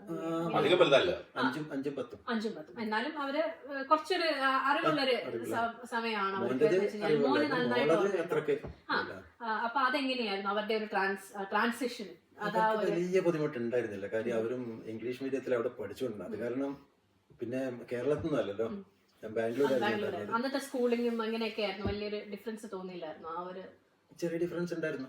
സ്വന്തം നമ്മളുടെ തന്നെ സ്വന്തം എഡ്യൂക്കേഷനിൽ നിന്ന് മക്കൾക്ക് ആ കിട്ടിയ എഡ്യൂക്കേഷന്റെ ഒരു ഡിഫറൻസ് ഉണ്ടല്ലോ. ഇവിടുത്തെ വന്നതുകൊണ്ട് ഇവിടെ ഒരു 8ാം ക്ലാസ് വരെ കാര്യമായിട്ടൊന്നും സ്ട്രെസ് കൊടുക്കുന്നില്ല. 8, 9, 10, 11, 12 നല്ല പ്രഷറാണ്. അപ്പൊ ആ പ്രഷറില് ഓട്ടോമാറ്റിക് ആയിട്ട് കുട്ടികൾ കൊഴിഞ്ഞു പോകും. ചെറിയ ജോലികൾക്ക് ആള് കിട്ടും. നാട്ടിൽ അങ്ങനെയല്ല, എല്ലാവരും ഹയർ എഡ്യൂക്കേഷൻ ഉള്ളതിലാണ് വരുന്നത്. ഇവിടെ അങ്ങനെയല്ല. ഇവിടെ ഒരു 3ാം ക്ലാസ്സിൽ ഉള്ള ഒരു കുട്ടി മാത്സ് ചെയ്യുന്നില്ലെങ്കിൽ അവനോട് പോയി കളിച്ചോന്ന് പറയും. കാര്യം അവന് ചെറിയ തൊഴിലുകൾക്ക് ആളെ ആവശ്യമാണ്. പിന്നെ 5ാം പ്രൊഫഷണൽ അല്ല. ഇവിടെ നമ്മുടെ നാട്ടിലെ പോലെ ഡോക്ടർ, എഞ്ചിനീയർ ഇല്ലേ, ഈ പറഞ്ഞ പോലെ മെയിൻ സ്ട്രീം അത് പഠിക്കാൻ താല്പര്യമുള്ള ആൾക്കാർക്ക് മാത്രമാണ്. ഒരു പഠിക്കണം എന്നുള്ള യാതൊരു നിർബന്ധവും കൊടുക്കുന്നില്ല, പ്രശ്നം കൊടുക്കുന്നില്ല. പക്ഷെ പഠിക്കും. ജീവിതത്തിൽ വേണ്ട കാര്യങ്ങളെ പഠിപ്പിച്ചു കൊടുക്കുന്നത്. എനിക്ക് ഗ്രീഷ്മ 1ാം ക്ലാസ്സിൽ പോയപ്പോഴത്തേക്കാണ് ഒരു ദിവസം വന്നിട്ട് പറഞ്ഞു, ലെഫ്റ്റും റൈറ്റും എങ്ങനെയാ മനസ്സിലാക്കാൻ പറ്റും? എങ്ങനെയാ? ഇത് ലെഫ്റ്റ്, ഓൾറെഡി ലെഫ്റ്റ്, റൈറ്റ്. അപ്പൊ അത് പ്രാക്ടിക്കലി അവർക്ക് കുറച്ചൊരു ഇതായിട്ട് എന്താ പറയാ, കുറച്ച് ക്രിയേറ്റീവ് ആയിട്ട് അവർക്ക് പറഞ്ഞു കൊടുക്കാം. അങ്ങനെയുള്ള പല കാര്യങ്ങളും. പിന്നെ ഒന്ന് ഈ മാപ്പ്, UBD. ഇപ്പോഴേ ഗൂഗിൾ മാപ്പ് നമ്മള് വന്ന സമയത്ത് UBD ബുക്ക് ഉണ്ടായിരുന്നത് എന്റെ അടുത്തുണ്ട്. അപ്പൊ ആ ബുക്ക് നോക്കണം. ബുക്കിൽ എന്റെ അടുത്ത് 2 ഒരു വർഷം വാങ്ങിക്കുമല്ലോ. അപ്പൊ കാറിനകത്ത് ബാക്കിൽ രണ്ടാളടുത്തും ഉണ്ട്. അപ്പൊ നിക്ക് വരണം നോക്കും, അല്ലെങ്കിൽ ഉള്ളത് മാറി നോക്കിയിട്ട് നിക്ക് പറയുന്നതും ഗ്രീഷ്മ പറയുന്നതും നല്ല ഡിഫറൻസ്. കാര്യം ഗ്രീഷ്മ കറക്റ്റ് ആയിട്ടാ ഇപ്പൊ മാപ്പിൽ അവർക്ക് 1ാം ക്ലാസ്സിൽ തന്നെ കൊടുത്തതാണ്. അവരുടെ ഒരു ഷീറ്റ്, നമ്മുടെ സബർബിന്റെ ആ ഷീറ്റ് കൊടുക്കും. അതിനകത്ത് ഷോപ്പിംഗ് കോംപ്ലക്സ് എവിടെ, സിഗ്നൽസ് എവിടെ, ക്രോസിംഗ്സ് എവിടെ, ഇതൊക്കെ മാർക്ക് ചെയ്തിട്ട് ഇതൊക്കെയാണ് ക്ലാസ്സിൽ പഠിപ്പിക്കുന്നത്. എനിക്കൊന്ന് ആ ഒരു ഇത് ഇപ്പോഴും അവർ ചെയ്യുന്നുണ്ട്. നമ്മളെ നാട്ടില് അതിനേക്കാളും വേറെ പഠിത്തമാണെങ്കിലും, പക്ഷെ ഈ പ്രാക്ടിക്കൽ പോലെ ഈ പറഞ്ഞ പോലെ എന്ന് വെച്ചാൽ ഇവിടെ ഇപ്പോഴും ഇതേ കാര്യം അവര് പ്രാക്ടിക്കലായിട്ട് തന്നെ മാപ്പ് നോക്കാൻ പഠിപ്പിക്കുന്നുണ്ട്. പ്ലസ് അതിൽ പാർക്ക് എവിടെയുണ്ട്, എല്ലാം അതിലുള്ള പല എന്തൊക്കെ കാര്യങ്ങളുണ്ട് അതൊക്കെ ലൊക്കേറ്റ് ചെയ്യാൻ പറഞ്ഞിട്ട് അത് കുറെ ദിവസം അത് പഠിപ്പിച്ചു കൊടുക്കും. അപ്പൊ അതൊക്കെ നമുക്ക് ലൈഫിൽ വേണ്ട കാര്യങ്ങൾ ഇതായിട്ട് വരുന്നു. അതുകൊണ്ട് കുട്ടികൾ വളർന്നപ്പോഴും നിങ്ങൾക്ക് അത് കുറച്ച് പ്രാക്ടിക്കൽ ആയിട്ടുള്ള കുട്ടികളായിട്ട്, എന്ന് വെച്ചാൽ നമ്മുടെ നാട്ടിലെ പോലെ ഒരു എന്താ പറയാ അവരുമായിട്ടൊരു കോൺഫ്ലിക്റ്റ് ഇല്ല. അവർക്കറിയാം അവരുടെ ലൈഫ് എന്ത് ചെയ്യണം എന്നുള്ളത് അല്ലേ. അതേപോലെ സ്കൂളിൽ നിന്ന് പുറത്തിറങ്ങി കഴിഞ്ഞാല് ചുമ്മാ റോഡിൽ നിന്ന് കണ്ണും പോട്ടി ക്രോസ് ചെയ്യാറില്ല. സിഗ്നലിന്റെ അടുത്ത് പോയിട്ട് അവിടുന്ന് സിഗ്നൽ പ്രസ് ചെയ്തിട്ട് ക്രോസ് ചെയ്യണം. എന്നുവെച്ചാൽ ഒരു റെസ്പോൺസിബിൾ സിറ്റിസൺ എങ്ങനെയാവണം എന്നുള്ളതാണ് ശരിക്കും അവരെ പഠിപ്പിച്ചു കൊടുക്കുന്നത്. ആ ഒരു ഡിഫറൻസ് അത് വലിയൊരു ഡിഫറൻസ് തന്നെയാണ്. നമ്മൾ നടക്കാനൊക്കെ പോകുമ്പോൾ അവരുടെയും കൂടെ നടക്കാനൊക്കെ പോകുമ്പോൾ ഇവിടുന്ന് ക്രോസ് ചെയ്യാന്ന് പറയുമ്പോൾ അവര് പറയുന്നു അവിടെ പോയിട്ട് ക്രോസ് ചെയ്യണം. വേസ്റ്റ് ഇടുമ്പോഴും അതുപോലെ തന്നെയാണ്. നമ്മളിങ്ങനെ താഴെ ഇടാൻ പറ്റില്ല. അല്ല, ഞാൻ പറയാണ് കുട്ടികൾക്ക് അത് എത്ര വേണമെങ്കിലും ക്യാരി ചെയ്ത് കൊണ്ടുപോയി ബിന്നിലിടും. നാട്ടിൽ പോയി ചോദിച്ചിരുന്നു ഇവിടെയെല്ലാം ഇങ്ങനെ ഇത്ര വേസ്റ്റ് റോഡ് സൈഡിലൊക്കെ, കാര്യം ഇവിടെ ഒന്നും കാണുന്നില്ലല്ലോ. അപ്പൊ അത് ശരിക്കും കുട്ടികളുടെ ഒരു ഇതിൽ കാണുമ്പോൾ അതൊരു വലിയൊരു സന്തോഷമായിട്ട്. അപ്പൊ ഇങ്ങനെ ഒരു മൈഗ്രേഷൻ, ഇങ്ങനെ ഒരു മൈഗ്രേറ്റ് ചെയ്തൊരു സ്ഥലത്തേക്ക് വന്നതിൽ നമുക്കത് വളരെ സന്തോഷമാണ്. വന്നെങ്കിലും നമുക്ക് പിന്നെ എനിക്ക് തോന്നിയെന്ന് വെച്ചാൽ നമ്മൾ എവിടെ ജീവിക്കുന്നോ അവിടെയാണ് നമ്മളെ വീട് അല്ലെ. അപ്പൊ നമ്മള് മെമ്മറീസ് ഉണ്ടാക്കുന്നത് നമ്മുടെ ഫാമിലി ഉള്ളിടത്താണ് നമ്മൾ മെമ്മറീസ് ഉണ്ടാക്കുന്നത്, ശരിക്കുള്ള മെമ്മറീസ്. പിന്നെ നമ്മള് ചൈൽഡ്ഹുഡ് മെമ്മറീസ് ഒക്കെ ഉണ്ടാവും, അതൊക്കെ നമ്മൾ മിസ് ചെയ്യാറുണ്ട്. ഇപ്പോഴും ഇവിടുന്ന് നാട്ടിൽ പോയി കഴിഞ്ഞാലും എങ്ങനെയെങ്കിലും തിരിച്ചിവിടെ എത്തണം എന്നുള്ള തിങ്കിങ് ഉള്ളൂ. അതായത് നിങ്ങൾ ഇവിടെ കാര്യങ്ങളൊക്കെ ഇവിടെയാണല്ലോ ഉള്ളത്. നമുക്ക് എത്ര നാളെ നാട്ടിൽ നിൽക്കാൻ ഇല്ല, പറ്റും? ഞാനൊരു കാര്യം ചോദിക്കട്ടെ. ഇപ്പൊ ഗിരീഷ് ഭായി നാട്ടിൽ പോയി തിരിച്ചു വരികയാണെന്ന് വിചാരിക്കുക. When plane touches down the ground എന്നുള്ള റിപ്പോർട്ട് എന്താ ഫീൽ ചെയ്യുന്നത്? ആ ഒരു ഫീലിംഗ് ഡിഫറെന്റ് ആണ്. ശരിക്കും ഒരു ഭയങ്കര റിലീഫ് ആണല്ലേ ശരിക്കും ആ ഒരു ഫീലിംഗ്. അപ്പൊ ഈ പറഞ്ഞ പോലെ നമ്മൾ ഈ നാടൊക്കെ മിസ് ചെയ്യുന്നതിന്റെ ഒരു ഫീലിംഗ് എന്ന് പറഞ്ഞു കഴിഞ്ഞാൽ വല്ലപ്പോഴും ഇല്ല, എനിക്ക് മിസ്സിംഗ് ഇല്ല. കാര്യം ഞാൻ 15-ാമത്തെ വയസ്സിൽ വീട് വിട്ടു. 4 വർഷം മദ്രാസിലായിരുന്നു. അത് കഴിഞ്ഞ് പിന്നെ ബാംഗ്ലൂർ വന്നു. അപ്പൊ എവിടെ നമ്മൾ പോയോ അവിടെയൊക്കെ നമ്മൾ വീടാക്കി. അവിടെയൊക്കെ ഇപ്പൊ എനിക്ക് കണ്ണൂരിലുള്ളതിലും കൂടുതൽ ഫ്രണ്ട്സ് ഉള്ളത് ആവടിയിലും ഹൊസൂരിലുമാണ്. ഇപ്പോഴും ഫ്രണ്ട്സ് ഉണ്ട്. കണ്ണൂരിൽ അത്ര ഫ്രണ്ട്സ് ഇല്ല. അത് ആ പ്രീ ഡിഗ്രിക്കൊക്കെ പഠിച്ച കുറച്ച് പേര് ഇപ്പം വിരലെണ്ണ വരുന്നവർ മാത്രമേ കോണ്ടാക്ട് ഉള്ളൂ. കണ്ണൂർ പക്ഷെ അതിനേക്കാളും ഇവിടെയാണ് ഇപ്പൊ ഇവിടെയാണ്. ഇവിടെ ഒരു സോഷ്യൽ ലൈഫിനെ കുറിച്ച് എങ്ങനെയാണ് ഇവിടുത്തെ സോഷ്യൽ ലൈഫ് എങ്ങനെ ഡെവലപ്പ് ചെയ്തെടുത്തു? ഇവിടെ വന്ന ഉടനെ മലയാളി അസോസിയേഷന്റെ ഇതിലോട്ട് പോയി. ക്രിസ്മസിന് മലയാളി അസോസിയേഷൻ 97-ലാണോ സ്റ്റാർട്ട് ചെയ്തത്? ഇൻകോർപ്പറേറ്റ് ചെയ്ത് 99. പക്ഷെ അതിന് മുന്നേ ജസ്റ്റ് ഒരു ഗെറ്റ് ടുഗദർ അതെങ്ങനെയായിരുന്നു അന്നത്തെ സോഷ്യൽ അന്ന് വന്നത്? ഞാൻ 97 നവംബറിൽ ഇവിടെ എത്തിയല്ലോ. അപ്പൊ സ്കൂൾ അടക്കുന്നത് ഡിസംബർ 15 മറ്റാണ്. ഒരു 3 ആഴ്ച ഉണ്ട്. അപ്പൊ വീട്ടിൽ വെറുതെ ഇരിക്കണ്ടല്ലോ, പിള്ളേർ അടുത്തുള്ള സ്കൂളിൽ പോയിട്ട് ഇങ്ങനെ അന്വേഷിച്ചപ്പം അവിടുത്തെ പ്രിൻസിപ്പാൾ പറഞ്ഞു ഇനിയിപ്പോ സ്കൂൾ ജനുവരിയിൽ. ഞാൻ പറഞ്ഞു 10 ദിവസം വെറുതെ ഇരിക്കണ്ടേ, ഇവിടെ വന്നോട്ടെ. ശരി, ഓക്കെ എന്ന് പറഞ്ഞിട്ട് ജസ്റ്റ് ഓറലായിട്ട് ഇവരുടെ അടുത്ത് കുറച്ച് കാര്യങ്ങളൊക്കെ ചോദിച്ചിട്ട് ഗ്രീഷ്മയുടെ അടുത്ത് എന്തൊക്കെ കുറച്ച് ഐസും ഇതൊക്കെ 3 ദിവസം ഇതൊക്കെ ചോദിച്ചു അതെ അത് പറഞ്ഞു. നിക്കോന്റെ അടുത്ത് എന്തൊക്കെ ചോദിച്ചാന്ന് അറിയില്ല. ചോദിച്ചു ഓക്കെ എന്ന് പറഞ്ഞിട്ട് ക്ലാസ്സിലേക്ക് വിട്ടു. അപ്പം ഇന്ത്യൻ കുട്ടികളൊന്നും ആരും ഉണ്ടായിരുന്നില്ല. അപ്പൊ എന്റെ അടുത്ത വീട്ടില് ഒരു യൂറോപ്യൻ കുട്ടി ഇവരുടെ കൂടെ സ്കൂളിൽ പോകുന്നുണ്ടായിരുന്നു. അപ്പൊ ആ കുട്ടി പറഞ്ഞു ഇന്ന ക്ലാസ്സിൽ ഒരു ഇന്ത്യൻ കുട്ടി ഉണ്ട് എന്ന് പറഞ്ഞു. കാര്യം നമുക്ക് വേറെ ആരും ഇന്ത്യക്കാരും പരിചയമുള്ളവരില്ല. ഒരു മനുഷ്യനൊന്നുമില്ല. വന്ന ഉടനെ ഇങ്ങനെ ഓരോ ദിവസം സിറ്റി പോകണം, ഓരോ കാര്യങ്ങൾ ചെയ്യുന്നു. ഇപ്പൊ സ്കൂളിൽ വിട്ടതിന് ശേഷം മെഡിക്കറിലേക്ക് വന്ന ദിവസം ഓക്ലാൻഡ്സ് പാർക്കായിരുന്നു. കാലത്ത് വീട്ടിൽ നിന്ന് ഇറങ്ങിയിട്ട് ബസ് സ്റ്റോപ്പിൽ വന്നിരുന്നു. ഒരു 3/4 മണിക്കൂറോളം ഇരുന്ന് കാണും. അതിനുശേഷം ബസ് വന്നത്. തിരിച്ചെത്തിയതിന് ശേഷം അതിന് ഓപ്പോസിറ്റുള്ള കടയിൽ കയറി. കടയിൽ എന്തൊക്കെയോ ബേസിക് സാധനങ്ങൾ, അവിടെ കണ്ട സാധനങ്ങളൊക്കെ വേണ്ടതൊക്കെ വാങ്ങിച്ചു. അപ്പൊ അത് വാങ്ങിച്ചപ്പോൾ അങ്ങേര് ചോദിച്ചു പുതുതായിട്ട് വന്നതാണല്ലേ? അല്ല, വെള്ളക്കാരനല്ലേ. കാര്യം പുള്ളി നമ്മുടെ കാലത്ത് അവിടെ ഇരിക്കുന്നത് കാണുന്നുണ്ട്.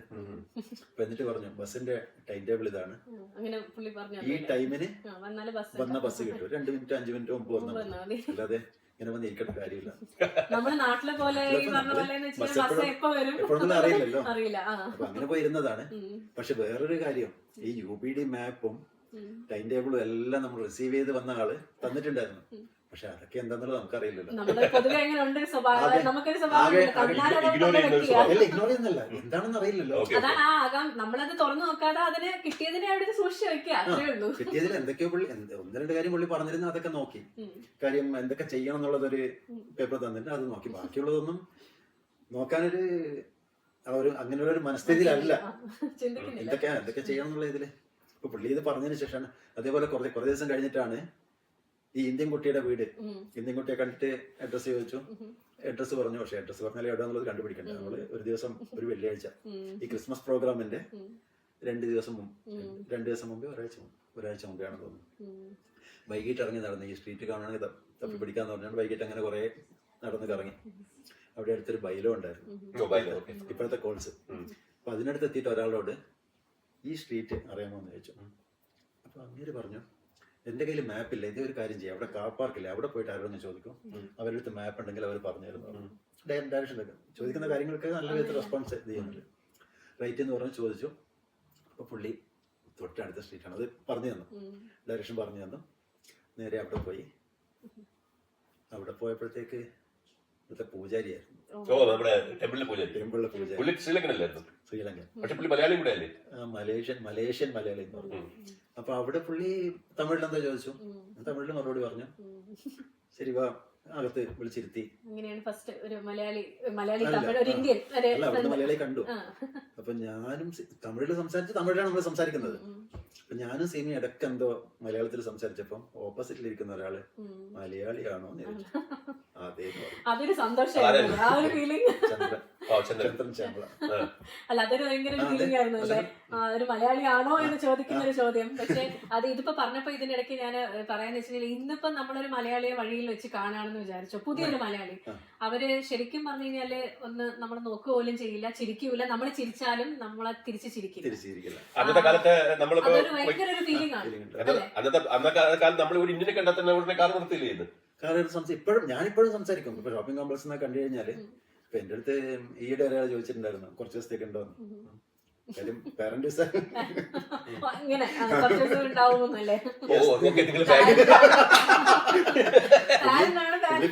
പാരന്റ് വിസയിൽ വന്നതാണ്.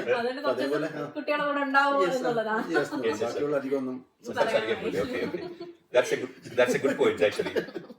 അപ്പൊ ശരിക്കും അവരങ്ങനെയാണ് വിചാരിക്കുന്നത്. എന്ന് വെച്ച് കഴിഞ്ഞാല് ഇവിടെ ഉള്ളവർ ഇപ്പൊ പുതിയതായി വന്നവർക്ക് അങ്ങനെ ഒരു ഫീലിംഗ് ആണെന്ന് വെച്ച് കഴിഞ്ഞാല് അല്ല പുതുതായിട്ട് വന്നത് അവരെ സംബന്ധിച്ചിടത്തോളം അവരും അവരുടെ അങ്ങനെ ഉള്ളവര് പിന്നെയും ഹായ് ഹലോ പറയും. എന്ന് വെച്ച് കഴിഞ്ഞാൽ അവര് വരുമ്പോ ഞങ്ങളെ പിള്ളേർ ഇവിടെ ഉണ്ട് എന്നുള്ളൊരു ഫീലിംഗ്. കുറച്ചും കൂടി അല്ലാത്തവർ സംസാരിച്ചിട്ട് സംസാരിച്ചിട്ട് എന്റെ അടുത്ത് ചോദിച്ചിട്ടുണ്ട്, എന്നെ പരിചയപ്പെട്ട് നിങ്ങൾക്ക് എന്നാ കാര്യം എന്ന് ചോദിച്ച ആളുണ്ട്. സാലിസ്ബറിന്നൊരു ആള്. അല്ല ഇപ്പൊ നമ്മൾ നടന്നു പോയി കഴിഞ്ഞാൽ അല്ല ചിലര് എന്തെങ്കിലും ചീറ്റിംഗ് ഒക്കെ അല്ല വേറെ കാര്യം ഞാൻ പറയാൻ വന്നതെന്ന് പറഞ്ഞു കഴിഞ്ഞാല് അന്ന് ഞങ്ങൾ കാർ നിർത്തി ആളെ കൊണ്ടുവന്ന് വീട്ടിൽ കൊണ്ടുവന്ന് ഭക്ഷണം കഴിക്കുക, കൊടുക്കുക, അന്ന് ഫ്രണ്ട്ലി ആവുക, നമ്പർ അങ്ങോട്ടും ഇങ്ങോട്ടും മാറ്റി കൊടുക്കുക, പിന്നെ അവരുടെ വീട്ടിൽ പോവുക, പിന്നെ അവർക്ക് ജോലി കിട്ടാൻ നമ്മൾ സഹായിക്കുക, എല്ലാ കാര്യങ്ങളും ചെയ്യും. ഈ പറഞ്ഞ പോലെ അന്ന് മലയാളിയാണോ എന്ന് ചോദിച്ചാൽ ആ ഒരു ഫീലിംഗ് കഴിഞ്ഞു. പിന്നെ നിങ്ങൾ അവിടെ നിന്നാണ് തുടങ്ങിയത് മലയാളി. കുറച്ച് കാര്യങ്ങളൊക്കെ പറഞ്ഞു. അല്ല പുള്ളി പറഞ്ഞു അടുത്ത ശനിയാഴ്ച ഇങ്ങനെ പ്രോഗ്രാം ഉണ്ട്. അതിനു മുമ്പ് അതിനിടയിൽ ഒരു ദിവസം സിറ്റിയിൽ വന്നിട്ട് അവര് കുറച്ച് ഇതൊക്കെ പറഞ്ഞു തന്നു. അപ്പൊ അന്ന് നോർത്ത് ഡ്രസ്സിൽ വന്നു കഴിഞ്ഞാൽ ഞങ്ങൾ കൊണ്ടുപോകുന്ന പറഞ്ഞിട്ട് അങ്ങനെ അന്ന് ബസ്സിൽ വന്നു. ക്രിസ്മസിന് അങ്ങനെയാണ് വന്നത്, ഡിസംബർ 5-ാം തീയതി. അപ്പൊ ജസ്റ്റ് ഒരു ഗെറ്റ് ടുഗദർ പോലെ. കാരണം അന്ന് മലയാളി അസോസിയേഷൻ ആയിട്ടല്ലോ, ഫാമിലി മീറ്റ് എന്നുള്ള രീതിയിൽ അസോസിയേഷൻ പോലെ തന്നെ ഇന്ത്യൻ ഓസ്ട്രേലിയൻ ഹാളിലാണ് നമ്മൾ കൂടിക്കൊണ്ടിരുന്നത് അല്ലേ, ബ്ലീമിയനിലുള്ള ഹാളില്. നീ പോയിട്ട് സാധ്യത അതുവഴി ജസ്റ്റ് കാണിച്ചിട്ടുണ്ട് പല പ്രാവശ്യം, പറഞ്ഞിട്ടുണ്ട്, കേട്ടിട്ടുണ്ട് ഞാൻ. അന്നത്തെ കാലത്ത് മലയാളി അസോസിയേഷനിൽ നമുക്കൊരു തുണ്ട് വരും, നമ്മൾ ഭക്ഷണം ഉണ്ടാക്കിക്കൊണ്ട് പോവുകയാണ് ചെയ്യുന്നത്. എന്നിട്ട് എല്ലാവരും കൊണ്ടുവന്ന് മിച്ചം വരുന്നത് നമ്മൾ തിരിച്ചു വീട്ടിൽ കൊണ്ടുവരും. അങ്ങനെ ഓരോ ഫാമിലീസും ഇങ്ങനെ കുറച്ച് ഫുഡ് എല്ലാം കൂടെ ആയിട്ട് കൊണ്ടുവന്നു. അത് അപ്പൊ അത് ശരിക്കും അന്നത്തെ കാലത്ത് ഇന്നത്തെ പോലെ അല്ലല്ലോ. അന്ന് മൊബൈൽ ഇല്ല, കാര്യങ്ങളില്ല. അത്ര എല്ലാവർക്കും ഒന്നും ഈ പറഞ്ഞ പോലെ ഐഫോണും വാട്സാപ്പ് ഒന്നും ഇല്ല, അപ്പൊ പിള്ളേരാണെങ്കിലും അവിടെ വരുമ്പോഴത്തേക്ക് ഫുള്ളി ഒരു എന്താ പറയാ ഒരു മീറ്റിംഗ്, എല്ലാരും നല്ല പിള്ളേർക്ക് കളിക്കാനും അങ്ങനെയുള്ള ഇതൊക്കെ ഉണ്ടാവുള്ളൂ. ആ സമയത്ത് പിള്ളേർ വളരെ കൊച്ചു പിള്ളേർ വളരെ കുറവായിരുന്നു. അങ്ങനെയായിരുന്നു ഇവിടെ വന്നതും എല്ലാം. ഒരു ഇതായിരുന്ന ഒരു എന്താ പറയാ ഈ പറഞ്ഞ പോലെ അത്ര എളുപ്പമൊന്നും ഉണ്ടായിരുന്നില്ല ലൈഫ്. അല്ല എനിക്ക് ഫൈനലി ഒരു കാര്യം ചോദിക്കാം, ഫൈനലി എന്ന് പറയാൻ പറ്റില്ല, നമ്മളൊരു കാര്യം ചോദിക്കേണ്ടതെന്ന് പറഞ്ഞു കഴിഞ്ഞാല് സാധാരണ ഒരു കോൺസെപ്റ്റ് ഒരു ഓസ്ട്രേലിയയിൽ വരുന്ന ഒരു പ്രവാസി മലയാളിയെ കുറിച്ച് നമ്മുടെ നാട്ടിലുള്ള ആൾക്കാർക്ക് ഒരു കോൺസെപ്റ്റ് ഉണ്ട്, ഇവിടെ വന്നു കഴിഞ്ഞാൽ നമ്മൾ വലിയ പണക്കാരാകുമെന്നാണ് വിചാരിക്കുന്നത്. പക്ഷെ യഥാർത്ഥത്തിൽ ഞാൻ മനസ്സിലാക്കിയെന്ന് പറഞ്ഞു കഴിഞ്ഞാൽ നമ്മൾ റിട്ടയർ ആകുമ്പോൾ നമ്മൾ പെയ്ഡ് ഓഫ് ആയ ഒരു ഹോമും കാണും, ഒരു കാറും കാണുന്നതായിരിക്കും അല്ലേ. പക്ഷെ അത് അവര് ധരിച്ചു വെക്കുന്നത് ഗൾഫിൽ നിന്ന് വരുന്നവര് ഇഷ്ടംപോലെ കാശും കൊണ്ടാണ് വരുന്നത്. അതെങ്ങനെ എന്തെന്നുള്ളതിനെ പറ്റി ഒന്നും ആരും ആലോചിക്കുന്നില്ല. അമേരിക്കയിൽ നിന്ന് വരുന്നവരും കാര്യം നാട്ടിലെത്തി കഴിയുമ്പോഴത്തേക്ക് ഭയങ്കര കാശ് ഇതാണല്ലോ. അപ്പൊ അതേപോലെയുള്ള തന്നെ.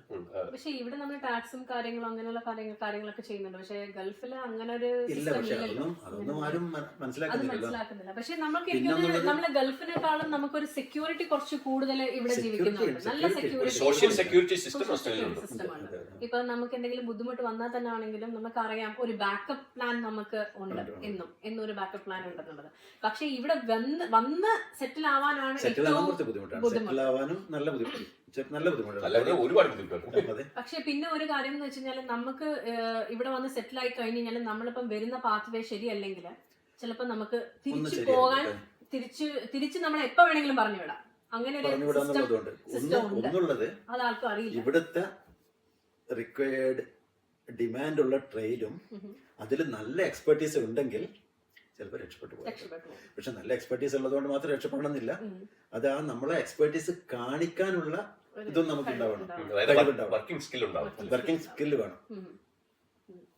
ഇപ്പോൾ ഒരിടത്ത് പോയിട്ട് ജോലി ചെയ്യുമ്പോഴത്തേക്ക് ഇതെങ്ങനെ ഇതെന്താ അതെന്താന്ന് ചോദിച്ചുകൊണ്ടിരുന്ന് കഴിഞ്ഞാൽ ശരിയാവില്ല. നമ്മൾ ഇൻഡിപെൻഡന്റ് ആയിട്ട് ഇവിടെ ഭയങ്കര ഇൻഡിപെൻഡന്റ് ആയിട്ട് വർക്ക് Independent ആയിട്ട് ചെയ്യണം. work കാരണം ഇവിടെ ചെയ്യാനുള്ള- എനിക്കൊന്ന് കൊച്ചു കുട്ടികളെ പോലും ഒരു ഇൻഡിപെൻഡന്റ് ആവാനാണ് ചെറുതിലെ മുതൽ ശീലിപ്പിക്കുന്നത്. ഇപ്പൊ ഒറ്റയ്ക്ക് കിടന്ന് ഉറങ്ങാനാണെങ്കിലും ഒറ്റയ്ക്ക് അവരെ കാര്യങ്ങൾ ചെയ്യാനാണെങ്കിലും ഇപ്പൊ ഒരു കുട്ടി വന്ന് എന്റെ മുമ്പിൽ വീണ് കഴിഞ്ഞ് കഴിഞ്ഞാൽ ആ കുട്ടിയെ നമുക്ക് പിടിച്ചെണീപ്പിക്കാൻ പറ്റില്ല. ആ ഇല്ല. കുട്ടി തന്നെ കുട്ടിയായിട്ട് എണീക്കും. എഴുന്നേൽക്കണം. എണീറ്റിട്ട് അത് തട്ടും. എന്നിട്ട് നമ്മൾ ചോദിക്കും ആയോ ഓക്കെ എന്നേ ചോദിക്കാൻ പറ്റുള്ളൂ ആ കുട്ടിയോട്. നമുക്ക് അതിനെ പിടിച്ചെണീപ്പിക്കാനൊന്നും നമ്മുടെ നാട്ടിലെ പോലെ അവിടെ കിടന്ന് കരയോ അങ്ങനെയുള്ള പരിപാടി ഇല്ല. ഫോർ എക്സാമ്പിൾ ഞാൻ പറയുന്നത് ഇവിടെ ഒരു വർക്കിംഗ് സ്റ്റൈൽ എന്ന് പറഞ്ഞാൽ നമ്മളിപ്പോ ഒരാളിന് ഒരു ഏരിയ കൊടുത്തു കഴിഞ്ഞാൽ they have to independently manage അല്ലേ. അവിടെ ഇപ്പൊ എന്ന് പറഞ്ഞാൽ ബോസിന്റെ അടുത്ത് പോയി 90 പ്രാവശ്യം ചോദിച്ചു കഴിഞ്ഞാൽ അവർക്ക് ദേഷ്യം വരും. അപ്പൊ എനിക്ക് അത് നല്ലൊരു ടിപ്പാണ് ശരിക്കും പറഞ്ഞു കഴിഞ്ഞാല് മനസ്സിലാക്കേണ്ടതെന്ന് വെച്ചാൽ നമ്മളിങ്ങനെ ജോബ് ഹണ്ട് ചെയ്യുമ്പോൾ ഒരു റെസ്യൂമേൽ ഇട്ടാൽ കൂടി പോലും അവർ ശരിക്കും അത് നോക്കും എങ്ങനെയാണെന്ന്. ഇന്റർവ്യൂല് ചെല്ലുമ്പോൾ നമ്മുടെ നാട്ടിൽ ശരിക്കും പറഞ്ഞാൽ ഇന്റർവ്യൂ എന്ന് പറയുമ്പോഴത്തേക്ക് അവിടെ ചെല്ലുമ്പോൾ അവർ കുറെ തിയറി ക്വസ്റ്റ്യൻ ചോദിക്കും. അതാണ് ഇവിടെ ഒരു റോങ് കോൺസെപ്റ്റ് അല്ലെ. ഇവിടെയുള്ളവര് എന്ത് ചോദിച്ചാലും ഐ ക്യാൻ ഡു ദാറ്റ്. ചിലപ്പോ അവൻ അതിനെപ്പറ്റി ഒന്നും അറിയില്ല. എനിക്ക് ഞാൻ ജെററ്റ് ഇൻഡസ്ട്രീസ് ജോലി ചെയ്തുകൊണ്ടിരിക്കുമ്പോഴത്തേക്ക് അവിടെ ഒരു പൈപ്പ് കട്ടിംഗ് മെഷീൻ വന്നു. കട്ടിംഗ് മെഷീൻ ഓട്ടോമാറ്റിക് ഫീൽ ചെയ്തിട്ട് ലെങ്ത്തിന് കട്ട് ചെയ്യുന്നതാണ്. ചെയ്താൽ ഒന്നും അറിയില്ല. ഐ ക്യാൻ പറഞ്ഞുകൊണ്ട് ബ്ലേഡ് പൊട്ടിച്ചു, മെഷീൻ ഡാമേജ് ആക്കി. പക്ഷെ നോബഡി കെയർസ്. അത് റിപ്പയർ ചെയ്തിട്ട് പിന്നെ ഒരു ത്രെഡിങ് മെഷീൻ ഉണ്ടായിരുന്നു, പൈപ്പിൽ ത്രെഡ് ചെയ്യണത്. എനിക്ക് ഓൾറെഡി വർക്ക് ചെയ്ത് കാരണം എക്സ്പീരിയൻസ് ഉണ്ട്. അപ്പൊ അതിൽ ഞാൻ കറക്റ്റ് ചെയ്ത് കൊടുത്തു. കാര്യം ഡൈ സെറ്റ് 3 പീസാണ് വരുന്നത്. 1, 2, 3 സീക്വൻസ് ആയിട്ട് ഇടണം, അല്ലെങ്കിൽ പല്ല് മാറി വരും, ത്രെഡ് ഡിഫറെന്റ്. പക്ഷെ അഡോപ്റ്റർ ഇടുമ്പോൾ പൈപ്പ് ഫിറ്റ് ആവും അത്ര തന്നെ. കാര്യം ഓവർ ത്രെഡിങ് കറക്റ്റ് പാത്തല്ല വരുന്നത്. സ്റ്റിൽ അത് പിടിച്ച് നിൽക്കും, ഗ്രിപ്പ് കുറയും. എന്ന് പറഞ്ഞു കഴിഞ്ഞാൽ ഇവിടെ ഒരു വർക്കില് എന്ന് പറഞ്ഞാൽ എന്തും ചെയ്യാനുള്ള ഒരു കോൺഫിഡൻസ് ഒരു ക്രിയേറ്റിവിറ്റി ഉണ്ടായിരിക്കണം. അത്രേ ഉള്ളൂ. അത് ആ ഒരു കാര്യം എനിക്ക് തോന്നുന്നു ഇപ്പോഴത്തെ വരുന്ന ആൾക്കാർക്ക് ഇല്ല. അവര് എന്ന് വെച്ച് കഴിഞ്ഞാൽ വരുന്നതല്ല, നമുക്ക് നാട്ടിൽ നിന്ന് വരുന്നവർ പൊതുവെ എങ്ങനെയായാലും എപ്പോഴും എല്ലാ കാര്യങ്ങളും ചോദിച്ചുകൊണ്ടാണ് ചെയ്യുന്നത്. ഇപ്പൊ ജോബ് ഹണ്ടിങ് ഒരുപാട് പേര് ഞങ്ങളോട് വരാറുണ്ട്. ഇപ്പൊ മൈഗ്രേഷന്റെ ഇതിനകത്തും ഈ പറഞ്ഞ പോലെ ഞങ്ങൾക്ക് എങ്ങനെയെങ്കിലും ഒരു ഷോർട്ട് കട്ട് ആയിട്ട് ഞങ്ങൾക്ക് ഇത് ചെയ്ത് അതെവിടെ ഇരിക്കട്ടെ, ഇപ്പൊ ജോലിയുടെ കാര്യം ഇരിക്കട്ടെ. ഒരു സ്റ്റുഡന്റ് വിസ ഉള്ള ഒരാള് 2 സ്ഥലത്ത് ജോലി ചെയ്യുന്നുണ്ട്. അപ്പം സൂപ്പർ ആനിമേഷൻ 2 സ്ഥലത്തും ഉണ്ടല്ലോ. അപ്പം ഇതിൽ വന്നപ്പോഴത്തേക്ക് ഒരെണ്ണം ക്യാൻസൽ ചെയ്തിട്ട് ഒരെണ്ണത്തിലാക്കാൻ വേണ്ടി എന്താ ചെയ്യേണ്ടതെന്ന് ചോദിച്ചു. ഞാനത് പറഞ്ഞ് ഇതിലേക്ക് മാറ്റാനുള്ള ഒരു ആപ്ലിക്കേഷൻ ഫോം ഡൗൺലോഡ് ചെയ്തിട്ട് അയച്ചു കൊടുത്തു. അത് അയച്ചു കൊടുത്തപ്പോഴത്തേക്ക് അത് തുറന്ന് നോക്കാതെ അത് ഫില്ല് ചെയ്ത് അയച്ചു കൊടുത്താൽ മതിയോ എന്നാണ് ചോദിക്കുന്നത്. ഞാൻ വായിച്ചിട്ടില്ല. വായിച്ചിട്ട് എന്താ വേണ്ടത് ചെയ്തോളും. കാര്യം അതാണ്. അതും ഫില്ല് ചെയ്ത് അയച്ചു കൊടുക്കുമെന്ന് പറഞ്ഞു കൊടുത്തിട്ട് ചെയ്യിക്കേണ്ട വിധത്തിലുള്ളതല്ലല്ലോ. നമ്മളത് ശരിക്കും അവരത് എന്താ പറയാ ഒരു കാര്യം നോക്കാറില്ല. എല്ലാം അടുത്തവര് ഇതിൽ നിന്ന് ഹെൽപ്പ് കിട്ടുന്നത് എങ്ങനെ ഇൻഡിപെൻഡന്റ് ആയിട്ട് not paying attention to details. അത് തന്നെയാണ്. നമ്മൾ ഇതുപോലെ നമ്മളോട് വന്നിട്ട് ഇതുപോലെ തന്നെയാണ് പറയുന്നത്. ഞങ്ങൾ ഇവിടെ സ്റ്റുഡന്റ് വിസയിൽ വന്നിട്ട് പറയുന്നത് വെച്ചാൽ എളുപ്പത്തിനൊരു പാത്വേ. ഞങ്ങൾ വന്നത് തന്നെയെന്ന് വെച്ച് കഴിഞ്ഞാൽ എങ്ങനെയെങ്കിലും നാട്ടിൽ നിന്ന് അവരിപ്പം ഇവിടെ എന്ന് വെച്ച് കഴിഞ്ഞാൽ എല്ലാം ഈ കണക്ടിങ് ദ ഡോട്ട്സ് പോലെയാണ്. ഇപ്പം നമ്മളിപ്പം ഒരു നാട്ടിൽ ഡിഗ്രി പഠിക്കുകയാണെങ്കിൽ അവർ ഇവിടെ ഉദ്ദേശിക്കുന്നതിന് ഇവിടെ ഒരുപാട് ഓപ്പർച്യൂണിറ്റി ഉണ്ട്. പക്ഷെ നിങ്ങൾ ആ ഡിഗ്രിക്ക് വന്നതിന്റെ കണക്ട് ചെയ്തിട്ടുള്ള ഒരു കോഴ്സായിട്ട് നിങ്ങൾ വരും എന്നുള്ളതാണ്. അപ്പോൾ നാട്ടില് ഏതെങ്കിലും ഒരു ഏജന്റ് പറയും, ഏജന്റ് എന്ന് പറയുന്നത് ശരിക്കുള്ള ഏജന്റ് അല്ല, അവര് ജസ്റ്റ് ഒരു എന്തെങ്കിലും ഒരു അഡ്മിഷൻ എവിടെയെങ്കിലും എടുത്തു കൊടുക്കും, കുറെ പൈസയും ഫണ്ടും ഒക്കെ കാണിച്ചിട്ട് ഇവിടെ വരും. അതിപ്പോ എവിടെന്നെങ്കിലും ഒക്കെ ഫണ്ടൊക്കെ കാണിച്ചു വരും. ഇവിടെ വന്നു കഴിയുമ്പോഴത്തേക്കും ശരിക്കും റിയാലിറ്റിയിലേക്ക് ഇറങ്ങുമ്പോഴത്തേക്കും ഫസ്റ്റ് ഡേ തൊട്ട് അവർ ചിന്തിക്കുന്നത് എങ്ങനെയാണ് ഇവിടെ എങ്ങനെ PR ആകാം, അത്രേ ഉള്ളൂ. അല്ലാതെ അവർ ആ കറക്റ്റ് പാത്വേ എന്ത് ചെയ്യണം, ഇല്ലേ ഞാൻ പഠിച്ചതിനെ കൊണ്ട് എന്തെങ്കിലും ഗുണം ഉണ്ടാകുമോ. കാരണം സ്റ്റുഡന്റ് വിസ കഴിഞ്ഞ് കഴിയുമ്പോൾ ഒരു ഗ്രാജുവേറ്റ് വിസ നിങ്ങൾക്ക് തന്നെ വർക്ക് എക്സ്പീരിയൻസ് ചെയ്യാൻ വേണ്ടി നിങ്ങൾക്ക് അവസരങ്ങൾ തരുന്നുണ്ട്. നേരത്തെ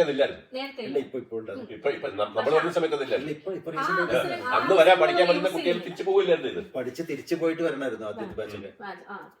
പിന്നെ കുറച്ച് ഒരു 2005 ശേഷം 2008 ശേഷമാണ് അവർക്ക് ഇവിടെ തന്നെ സ്റ്റേ ചെയ്യാന്നുള്ള അങ്ങനെ എന്തോ വന്നത്. പക്ഷെ അന്ന് ഗ്രാജുവേറ്റ് വിസ പിന്നെയാ വന്നത്. അതും സ്റ്റിൽ അവരൊക്കെ പഠിച്ചു കഴിഞ്ഞിട്ടും കുറെ പേരൊക്കെ പിസ ഡെലിവറി അങ്ങനെ പല ഇപ്പോഴാണ് മറ്റേ ഊബറും സൊമാറ്റോ ഒക്കെ. മുമ്പ് അതൊന്നും ഉണ്ടായില്ല. പിസ ഷോപ്പിന്റെ തന്നെയുള്ള. എനിക്ക് ഊബർ തന്നെ ഇപ്പൊ ഈ കോവിഡ് സമയങ്ങളിലാണ് അത് കുറച്ചും കൂടി പോപ്പുലർ ആവാൻ തുടങ്ങിയത്. കാരണം അതിന് മുന്നേ വരയ്ക്കും ഊബർ ഡോർ ഡാഷ് ഒന്നും അത്ര വലിയ പോപ്പുലർ ഒന്നും ഇല്ലായിരുന്നു. ഇപ്പൊ വരുന്നവരൊക്കെ ഊബർ സൊമാറ്റോ അതിനൊരു ലിമിറ്റ് ഇല്ലേ. സപ്പോർട്ട് വർക്കർ, പിന്നെ കുറെ സപ്പോർട്ട് വർക്കേഴ്സ് ഉണ്ട്, ക്ലീനേഴ്സും ഉണ്ട്. എനിക്ക് ഗിരീഷ് വായിരുന്ന ഒരു കാര്യം മനസ്സിലായിരുന്നു പറഞ്ഞു കഴിഞ്ഞാൽ എനിക്കറിയില്ലായിരുന്നു. നമ്മൾ വരുന്ന സമയത്ത് ഇംഗ്ലീഷിന്റെ ആവശ്യമുണ്ട്. എനിക്ക് എനിക്ക് ചെയ്യേണ്ടി വന്നില്ല. ഡിഗ്രി ഉള്ളവർക്ക് വേണ്ട. അങ്ങനെ ഡിഗ്രി ഇല്ലാത്തതാണ്. ഡിഗ്രി ഒരു 3 years ഡിഗ്രി ഉണ്ടായിരുന്നെങ്കിൽ അത് വേണ്ടായിരുന്നു. ഓക്കെ. എന്റെ അടുത്ത് ഞാൻ ചെയ്തപ്പോ എനിക്ക് അന്ന് വന്നത് SS എന്ന് പറഞ്ഞുകൊണ്ട് ബ്രിട്ടീഷ് ഹൈ കമ്മീഷൻ നടത്തുന്ന ഒരു ടെസ്റ്റ് ആയിരുന്നു. മദ്രാസിൽ പോയിട്ട് ചെയ്തത്. 3000 രൂപയായിരുന്നു ഫീസ്. അപ്പം രണ്ടാളും ചെയ്യണമായിരുന്നു. പക്ഷെ സീമക്ക് വന്നാലും പാസ്സാവില്ലെന്ന് അറിയുന്നത് കാരണം മെയിൻ അപ്ലിക്കന്റ് ചെയ്താൽ മെയിൻ അപ്ലിക്കൻ കമ്പൽസറി, രണ്ടാമത്തെ ആൾക്ക് $2000 ഫീസ് പേ ചെയ്ത് കഴിഞ്ഞാൽ ഇവിടെ വന്നിട്ട് ക്ലാസ്സിന് പോകുമായിരുന്നു.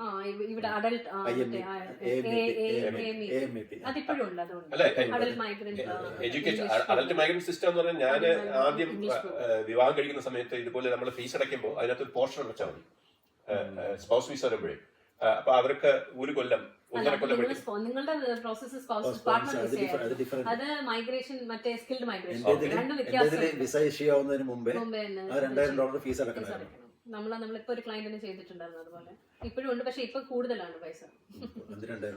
ഇപ്പൊ 2 ഇരട്ടി 3 ഇരട്ടി ആയിട്ടുണ്ട്. അപ്പൊ ഈ 97 മുതൽ ഇന്ന് 2024 ആകുമ്പോ പുറകെ നിന്ന് ഇതുവരെ നോക്കുമ്പോ എന്താണ് ഗിരീഷ് ഭായിക്ക് പറയാനുള്ളത്? പിള്ളേര് ഭയങ്കര ഹാപ്പിയാണ്.